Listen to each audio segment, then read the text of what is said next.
Good afternoon, music world. John here from What's Spinning here tonight to chat about this new Pulp record, their first in 24 years. It's called More. Pulp are absolute legends out of the UK.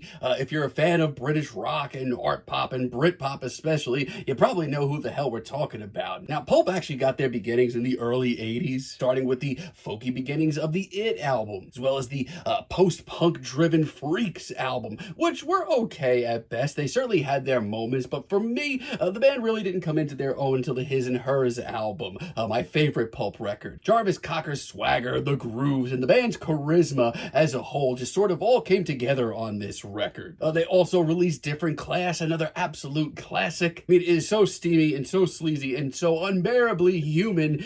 Yeah, it's a classic. And if you were ever here for the drama in Britpop, I mean, this is hardcore.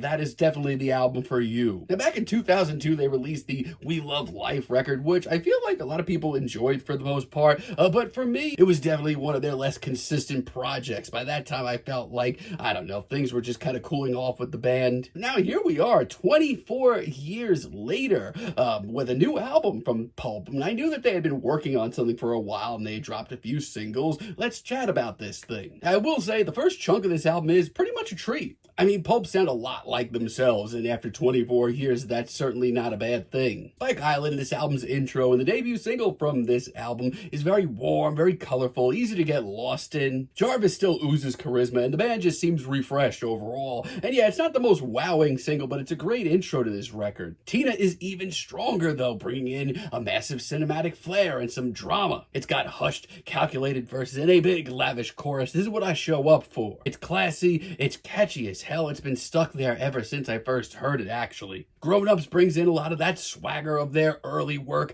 as Jarvis walks us through stories of awkward sex and self-awareness as only he could. It's long, but it's worth every second, and it might be the most overtly Pulp track here. And My Sex might be the best track on this record. It's sleazy, it's steamy, it's strangely charming. Honestly, if the whole record sounded like tracks like this, I wouldn't really have that much of an issue with it. However,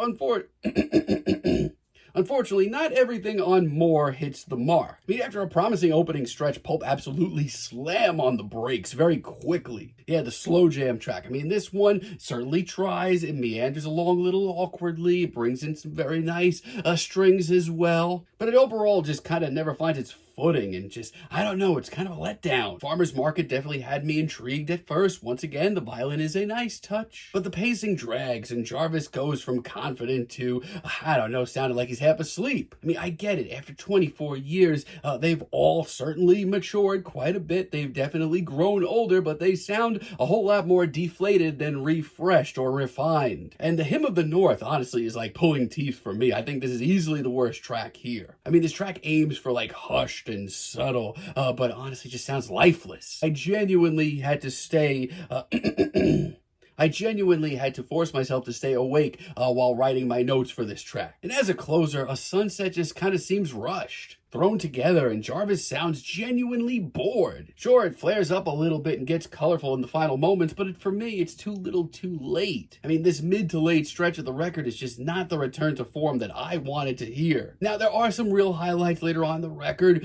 Got to Have Love is certainly one of them. I personally really enjoy this single. I mean, for me, Pulp on the Dance Floor is always going to be a win. This track is glamorous. It's full of icy disco synths, and Jarvis literally sounds like he's conducting the best disco in town. It's oddly timeless, and I keep coming back to it and enjoying it. And background noise is kind of taking a different route for this record. It's very quiet, but really classy and refined. And I will say it is still intense in the old-fashioned Pulp kind of way. And Partial Eclipse, while initially I wasn't too excited by it, has grown on me a lot. It's beautifully over the top, a little kinky, and incredibly human. Some moments are absolutely stunning. So yeah, overall, this may not be the complete return to form that I had hoped. And when this album drags, not only does it drag, it completely brings me down and just, I don't know, puts me almost in just like a bummer of a mood. But there are a handful of highlights here. When the band is locked in, their charisma and swagger is still here, and there's some great deep cuts as well. If you're a longtime Pulp fan, you're gonna want to hear this. But for me, right now, I'm feeling a decent 6 on this record, but let me know what you all think down below. If you liked the video, be sure to give us a like, give us a subscribe. If you're feeling froggy, turn those notifications on, and let me know down below what you would like for me to chat about in the future. And until next time, have a great day, friends.